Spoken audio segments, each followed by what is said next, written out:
Sergio Perez, the Minister of Defense, is out at Red Bull, and Liam Lawson is stepping into his shoes. Join Turn 1 as we talk about all things Liam Lawson. Welcome to Turn 1, a Formula One podcast.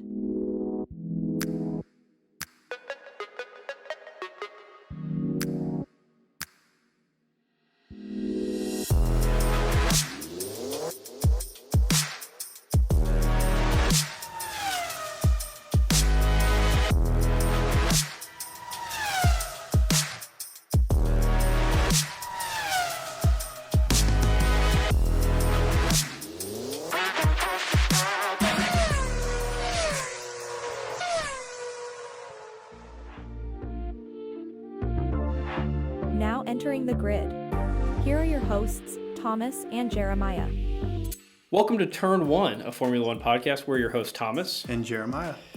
Like we mentioned, today is all things Liam Lawson, the rookie, not rookie sensation. 5 races out of the year where Daniel Ricciardo was out and he was filling in for him. I mean, I guess he's not technically a rookie. Sure, and so it's weird how they categorize that, but obviously with this week coming up, we have COTA, the United States Grand Prix. Daniel Ricciardo obviously expected to retake his seat at AlphaTauri, which used to be Nick De Vries' seat at AlphaTauri. They've had a weird year over there at AlphaTauri. But Jeremiah had the idea to kind of look at Liam Lawson's 5 races, and we have a couple of drivers to compare him to. Obviously, we have Nick De Vries, we have Daniel Ricciardo, we have Yuki Tsunoda, his teammate, who's another still young up-and-comer, even though this is like season 4 or 5 for Yuki, and he's still in his early 20s. So there's a couple of different points we can bounce him off. Obviously, we can compare him to Oscar Piastri, a true rookie. It's a little bit tougher to quantify. But let's dive into this. Jeremiah, where do you want to start? I want to do some quick comparisons first to who he replaced, Daniel Ricciardo. Now, we didn't have too much information on Daniel Ricciardo in this AlphaTauri car for this season just because he only had the 2 races and then the accident where he broke his hands. But in those 2 races, we see Daniel Ricciardo getting 13th and 16th. Now, in that, you have Liam Lawson in his 5 races. I'll go ahead and give you his finishes. It's 13th, 11th, 9th, 11th, 17th. So you see the comparisons there where he did get 13th and he did get 17th, just like Ricciardo got 13th and 16th. But he also had that spree where he got 11th, which is almost points, and then 9th getting 2 points, and then 11th almost cresting those points again. He has, I mean, when I say sensation, now granted, he's not taking the F1 world by storm, right? Like everyone's not calling for him to be the next world champion driver, but he's had a really good showing in his first 5 races. Whenever you look at his results, he's averaging much better than Logan Sargeant is. Oh. He's averaging better than Nick De Vries was. He has, I mean, again, Daniel only had the 2 races, but with Liam getting 13th, 11th, 9th, 11th, and a 17th, that's averaging better than Ricciardo's 13th and 16th place. He is somebody that is going to be talked about by many, many teams right now, probably, as he's out of the AlphaTauri seat and into the offseason. He's probably going to be the next in line for somebody's, at a bigger team seat. Right. And you mentioned Nick De Vries. I'm going to jump into that comparison next. So we talked about Nick De Vries in previous episodes and, where he's going to go going forward, how he did. That was a previous episode. You can check that out. Nick De Vries did not score higher than 12th the entire season. Now, in 5 races that we saw from Liam Lawson, he got 11th, 9th, 11th, and then the first one even was 13th, which is right on the gearbox of that 12th place spot. And keep in mind, Nick De Vries had that AlphaTauri seat before the season started, so he's doing the testing, he's doing the practice. Right, he's had more time in that car. Now, granted, while Liam was a reserve or a test driver, he didn't come into the season with the expectation of having a race seat. Right. He just gets thrown into the fire and gets results. You would think that would have come from the guy that started the season with that expectation. Or the guy that had 10 races to try and get those points. And it was a shocking turn of events this year. Not to go into the whole thing on Nick De Vries, we've done that. But his one race last year in the Williams, right, getting 9th place at Imola? I can't remember what or the Monza. track was. It was one of the 2 Italy tracks. we thought, he's here. This is it. He's ready to cook. And then he gets in that AlphaTauri seat and just is a regular AlphaTauri driver. I don't know if it was like the Williams car back, like suited him more last year than the AlphaTauri did this year. We just did not see those results that everybody kind of expected from Nick De Vries. Or is it like how we talked about in our USGP preview, which dropped the other day, the uncluttered mind? He just got in the car and went. He had no preconceived notions, but yet he had a whole year building up to this season where got in his head, kind of fell into the AlphaTauri mindset of we're a back-of-the-pack team, and now we see that playing out. Liam Lawson, granted, you take out his 17th in Qatar, 13th, 11th, 9th, and 11th. That's pretty good for how that AlphaTauri's been. Absolutely. Now, you said that we might compare him to Piastri. Can't really do that. And for the same reason why I had the idea before this podcast, or before we started filming, I was like, I wonder if we go back to Max's first year in that Toro Rosso, and if we could do a comparison of the two. You can't. He won his first race in the Red Bull, yeah, but in the Toro Rosso, Max Verstappen was a monster. I mean, we saw him getting 7th, 8th, 4th, 8th, 8th, 9th, 10th, 4th, 9th, 9th, and we didn't see that from any of the AlphaTauri drivers. No. Now, where you could compare them is they both came up in the Red Bull system, right? So Liam Lawson is a Red Bull Academy driver. Right. Still is at AlphaTauri. Right. He's next in line for a big Red Bull seat. Wink, wink. Yeah. So I guess the best comparison to kind of see where Liam Lawson falls in terms of the hierarchy of this whole thing is I want to do a comparison between him and the actual driver who's had the seat the entire year, Yuki Tsunoda. Because when it came to Nick De Vries, he was compared to Yuki Tsunoda. When it came to Daniel Ricciardo's 2 races, he was compared to Yuki Tsunoda. That's a natural thing in F1 is you're compared to the other guy in your same car. So looking at these results, Yuki never finished higher than 10th. Versus Liam Lawson's 9th place finish where he gets those 2 points in only 5 races. Yuki's been in the seat the entire year. And if you look at the entire schedule or the entire year so far for Yuki Tsunoda, it was 11th, 11th, 10th, 10th, 11th. Those are great numbers. Then you drop off. It goes 15th, 12th, 14th, 19th, 16th, 15th. Not so good. A random points finish where he gets 10th and then it drops back down to 15th. Did not start, retired, 12th, 15th. So we want to look at the 5 races particularly that those two were on the grid together. So that's the last 5 races. If you're looking at these numbers, back in the Netherlands, Yuki Tsunoda finishes 15th. Liam Lawson finishes 13th. That's a win in Liam's column. The very next race, we move to Italy. Yuki Tsunoda gets 15th. Yuki Tsunoda gets... No, he did not start. That's right. That was Monza where he had the problems and he wasn't able to start the race. Meanwhile, Liam Lawson comes in 11th. Just outside the points. I mean, just outside. This is his second full race in an F1 car. Right. And he almost gets points. That's an amazing finish. Moving from there, we move to Singapore. Yuki Tsunoda retires. He does not finish that race. That's inconsistency. So we were just hoping he would finish a race after that. Right. And of course, Liam Lawson gets 9th. Yep. So it wasn't even 10th. He didn't just crest the points. He got 9th. That's 2 points. That's impressive. Okay, so here's the deal with Yuki. Yuki's 23. Liam Lawson's 21. This is Yuki's 3rd season in Formula One. He didn't have like a half season deal like Liam had where he got like a pilot out a seat for a little bit for somebody else. Yuki's best year was his first year. He got 32 points, finished 14th. Wow. Last year, 12 points, finished 17th. This year, 3 points, currently in 17th. No, it's hard to play that game just because it's not like the cars stay the same every single season for the entire season. Right, but if you're the young up-and-coming driver, you need to show improvement, you need to show flashes, and you need to do it quickly. And with this being Yuki's 3rd season, he is going to be passed by the next guy that comes up and has instant success. He just is. Right. And so if Liam gets a race seat next year and gets more than 32 points, he now surpasses Yuki for any potential bigger openings. I mean, I see that happening. So we move from Singapore to Japan. We're now at Suzuka. We see Yuki Tsunoda getting 12th. That's a decent finish. But Liam Lawson got 11th.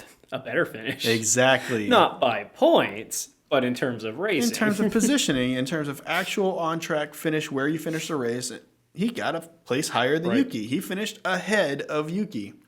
So the only caveat to all this is that there is one race where he doesn't beat Yuki Tsunoda. That's Qatar. Yuki Tsunoda finishes 15th, and we know all of the drivers struggled at Qatar, and especially somebody who's a fill-in who's only done 4 races in an F1 car, still trying to get to grips with the car. The drivers were struggling with the heat, the tires, the max tire stints, which not only was that new for most of the F1 drivers, but it's obviously new for Liam Lawson. And for the teams, they've Right. never had a specific amount of laps that they're allowed to do, and then you have to switch. I mean, that changes all of your strategy. And they made this announcement like halfway through the weekend, so teams have already had a strategy lined up that they were going to use in the race, and maybe they just do the fine tweaks at the very end to get the exact results that they want. And then you throw this curveball in there, and all the strategies out the window. You got to completely rewrite the book. So that being said, Yuki Tsunoda finishes 15th, but Liam Lawson only finished 17th. It's not like he got 20th, 19th, and it's not like Yuki got 11th. He got 15th. It was a bad race for both of them, and yet Liam was right on his tail. I mean, but 4 out of 5 races, I don't even think you need to make the point that, Qatar really mattered in the grand scheme of things, because again, they're on the track for 5 races. Lawson won it 4 times. Yeah, and that brings me to my point is I think that Liam Lawson deserves an F1 seat more than Yuki Tsunoda does right now. More than Daniel Ricciardo? It's tough to say because it's only been 2 races. We'll have to get some more data. Okay. I'll be able to. We'll get back to that. We'll make another episode at the very end of this where we talk about all 4 of the AlphaTauri drivers and kind of see who should really be in those So let me seats. ask you with this context. Okay. Right now, you put Lawson and Tsunoda in a car. Who are you picking? Lawson. Okay. We'll do the same thing for Daniel Ricciardo, but you're now the principal of AlphaTauri. And what is AlphaTauri supposed to be? Red Bull's B team. Which is The developmental team outside of the Red Bull Development Academy. Right. So if you have Ricciardo, who you have to pay millions of dollars to, who's in his 30s, or Lawson, who you don't have to pay millions of dollars to, who's 21 and getting results, who are you picking for that seat? I definitely get that if you're a standalone team, but the problem is that they put Daniel in that seat so that he could rebuild his confidence for the Red Bull seat. That's where they projected him going. They just wanted to test the waters in AlphaTauri to see if he can even I don't take think it. there's any way Horner's putting Ricciardo back on the line with Verstappen. Yeah. There's no way. The only way that happens is if Max does his surprise retirement after he wins everything and he's just done with it. Then they're like, oh, crud, now we got to get Ricciardo up here. Oh, and we've already booted out Sergio. I just think Ricciardo's going to putter around at AlphaTauri for a little bit. Obviously, they've announced their lineup for next year. They're running back out with Yuki and Ricciardo. But if Yuki doesn't perform, if Ricciardo doesn't perform, one of them gets hurt, I think Lawson's right back in that seat unless another team signs up and snags him. But I don't know if there's any open seats to be had. They definitely should. They should, but what open seats are there going to be? I think everybody's locked in. Williams, Logan Sargeant. Ooh, he's got to be on a 2-year deal, right? Or was Nope. it just a 1-year deal? 1-year deal. Man. He's the only seat that's going to be available next year. Let me say that again. The only seat that's going to be available next year. Didn't they move mountains to get Logan Sargeant a super license too? Yeah, he finished 4th in F2, and then they just jumped over the top 3 guys and just said, we want Logan Sargeant. Hey, whatever happened to Perez? Where's he at these days? Kicking tires in F3 or something? I'll tell you where he's not, in the Williams number 2 seat. So that's it for Tsunoda or do you have another thing for Tsunoda? Not for Tsunoda, no. I did have one more point on the whole Ricciardo thing. He has 2 races that he's raced this year so far, and with the last 3 races of the season being the USGP, Mexico, and then Brazil, that's 5 races for Ricciardo. Liam raced 5 races, so we will get to make that connection and see how they lined up. Is there any chance AlphaTauri pulls Yuki for Liam Lawson? Unfortunately, no, but they should. I've never understood. There's something that we're missing here. Let us know in the comments. What's the obsession with Yuki Tsunoda? We liked Yuki when he first entered the sport. He's a really likable guy. I can tell you what the articles say. That he's the fastest. Nope. Well, what is it then? The articles say that since Honda still plays a big part in creating the Not Red Bull, anymore. yes, they do. They're no longer engines by Honda; they're engines by Red Bull, but they're being helped out by Honda. So Honda still has a big part in the development of these engines. So for that reason, Yuki still has that seat. Man, that's a loose association.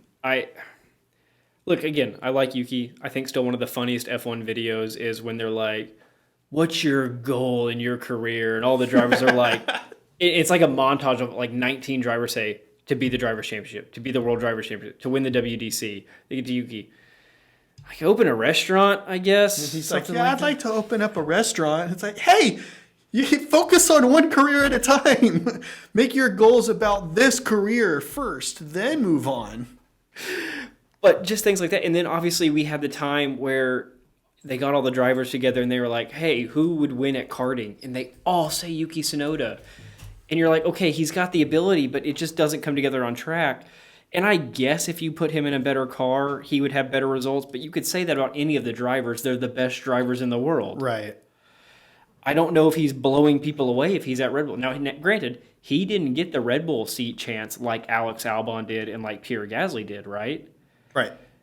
Maybe if he would have gotten that opportunity, but I don't think he's in line to replace Sergio Perez. I think more of a Lawson or even on Oscar Piastri is more in line to replace Sergio Perez.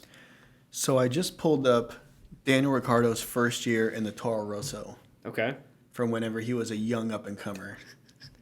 And I gotta say, had Liam Lawson had the seat for the entire year, this might have been pretty even.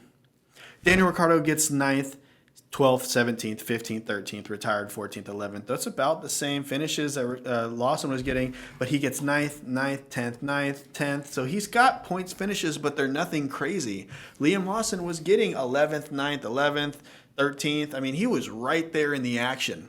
I could definitely see Liam Lawson maybe not so much being the next Max Verstappen or being the next Oscar Piastri, but I could definitely see him being the next Daniel Ricciardo, which was, or still is technically at McLaren, a Grand Prix winner. Liam Lawson was 10 when that was happening. Just for some context. Again, to the age gap and the whole developmental team thing. I do want to add another thing here for Liam Lawson's sake to kind of up his chances. So with him no longer participating in F2, he moved to Super Formula over in Japan. So his season there, just for those that are wondering, while he was the reserve driver for Red Bull and before he filled in for Daniel Ricciardo, he was leading the championship over there. Now, in this very last race, he got overtaken by the guy in second, so he's no longer in that first spot. He is in second.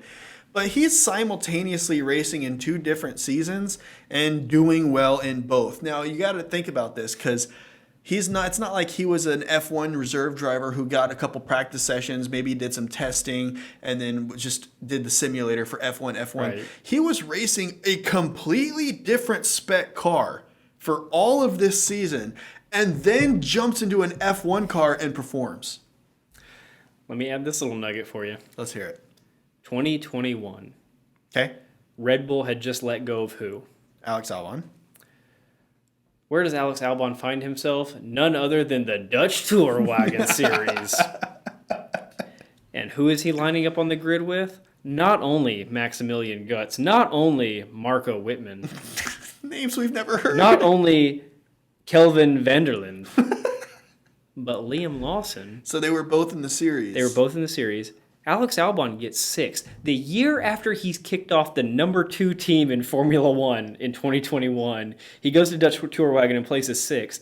Liam Lawson gets 2nd that year by only 3 points to old Maximilian Guts. And we know how we feel about Alex Albon. So We know that he's aggressive, we know that he's fast, and we know that he can get results, and we think that if he's in a better car, like, I'd pick him over any of the Alpine drivers. Oh, yeah.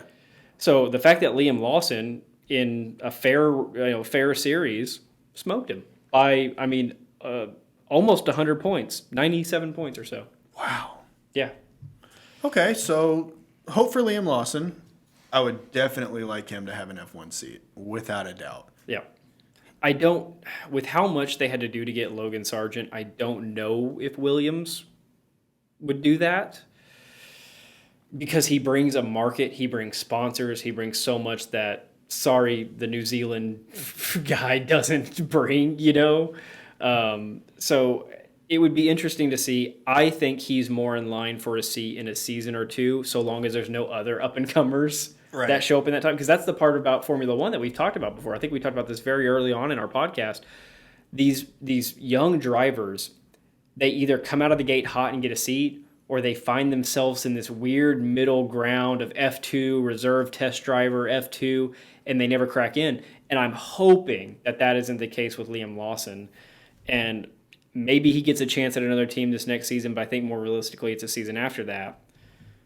You ready to go into the whole topic of this video?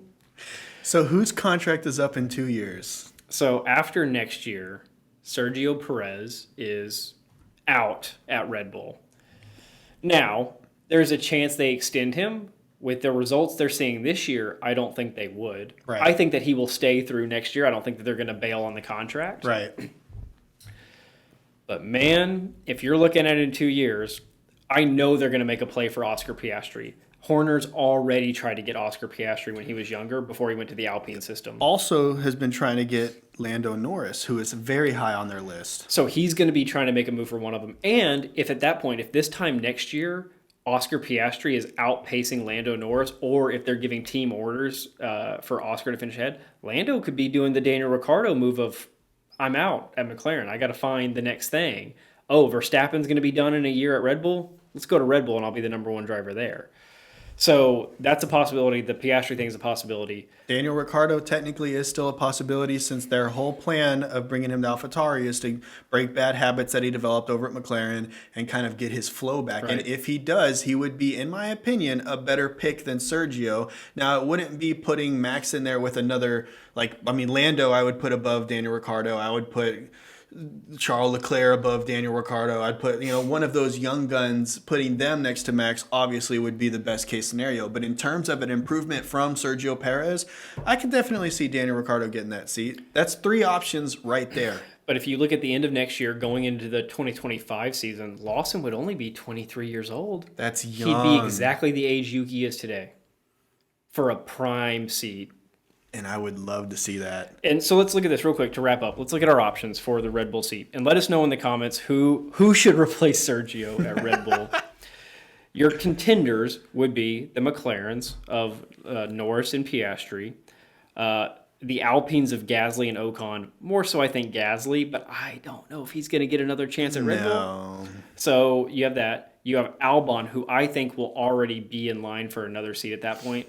Probably with Alpine. Yeah, and the problem is that Gasly, they already tried Gasly, they tried Albon, they choked under the pressure. Right. So they're not going to get that second chance, even if they're outperforming whatever car they're at whatever team now. I do think Albon has a better shot than Gasly.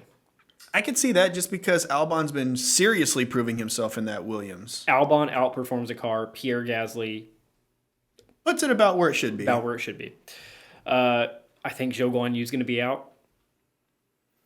I mean, come on, he's not getting a look at a big-time team. No, Zhou Guanyu is not going to Red If anything, he'll kick the tires at Alfa Romeo for a few more years, because apparently he's a paid driver, although we still haven't really figured that thing out. Yeah.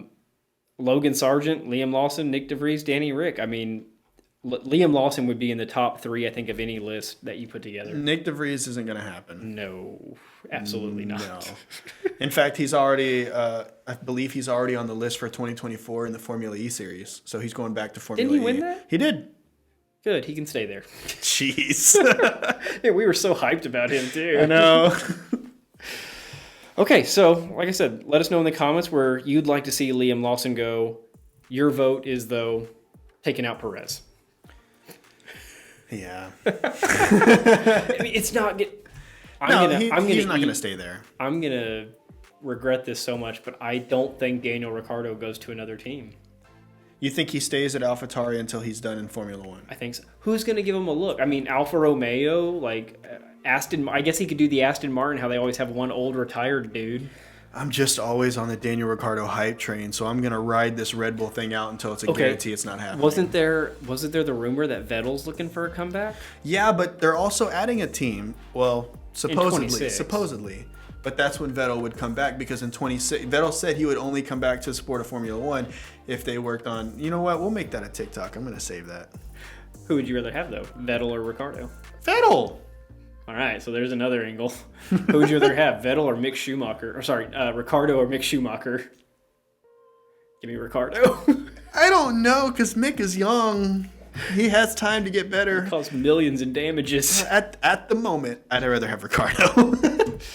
All right, I've made my call. What's your question for the week?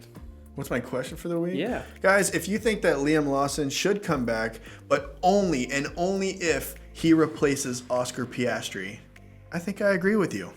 All right, we'll see you. Bye, guys.